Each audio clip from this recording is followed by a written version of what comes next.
Hello ವಿದ್ಯಾರ್ಥಿಗಳೇ, ಈ ಒಂದು ವಿಡಿಯೋದಲ್ಲಿ ನಾವು ನಿಮ್ಮ ಎಮ್.ಕಾಮ್ ಫಸ್ಟ್ ಸೆಮಿಸ್ಟರ್ನ ಸ್ಟ್ರಾಟಜಿಕ್ ಮ್ಯಾನೇಜ್ಮೆಂಟ್ ಸಬ್ಜೆಕ್ಟ್ನಲ್ಲಿ ಬರುವಂಥ ಒಂದು ಟಾಪಿಕ್ ಯಾವುದಂದರೆ ಬೆನಿಫಿಟ್ಸ್.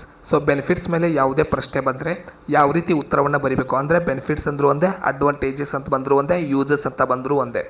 ಸೊ ಬೆನಿಫಿಟ್ಸ್ ಅಥವಾ ಅಡ್ವಾಂಟೇಜಸ್ ಅಥವಾ ಯೂಸಸ್ ಅಥವಾ ಅಪ್ಲಿಕೇಶನ್ ಅನ್ನೋ ಶಬ್ದ ಬಂದಾಗ ಈ ಕೊಡುವಂಥ ಕೀ ಉತ್ತರಗಳನ್ನ ಬರೆದ್ರೆ ನಿಮಗೆ ಪೂರ್ತಿ ಅಂಕಗಳು ಸಿಗುತ್ತೆ. ಯಾವುದೇ ಪ್ರಶ್ನೆ ಕೇಳಿದ್ರು ಕೂಡ ನೀವು ಈ ಕೀ ಉತ್ತರಗಳನ್ನ ಬಳಸ್ಬೋದು.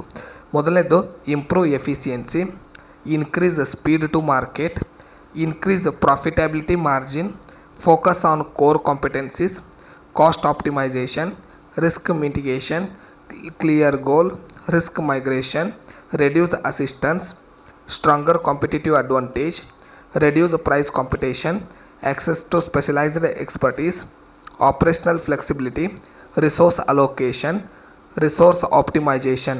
ಸೊ ಇವಿಷ್ಟು ಪಾಯಿಂಟ್ನ ನೆನ್ಪಿಟ್ಕೊಳ್ಳಿ. ಇವುಗಳ ಮೂಲಕ ನೀವು ಪೂರ್ತಿ ಅಂಕಗಳನ್ನ ಪಡ್ಕೋಬೋದು. ಡಿಸ್ಕ್ರಿಪ್ಷನಲ್ಲಿ ಆ್ಯಪ್ ಲಿಂಕ್ ಇದೆ. ಸೊ ಆ್ಯಪ್ನ ಡೌನ್ಲೋಡ್ ಮಾಡಿಕೊಂಡ್ರೆ ನಿಮಗೆ accurate questions, exam important questions, ಹಾಗೆಯೇ ಅದಕ್ಕೆ ಸಂಬಂಧಪಟ್ಟಂಥ ಅಕ್ಯುರೇಟ್ ನೋಟ್ಸ್ಗಳು ನಿಮಗೆ ಕೀ ಆನ್ಸರ್ಸೇ ನಿಮಗೆ ಸಿಗುತ್ತೆ. ಧನ್ಯವಾದಗಳು. ಮುಂದಿನ ವಿಡಿಯೋದಲ್ಲಿ ಮತ್ತೆ ಸಿಗೋಣ.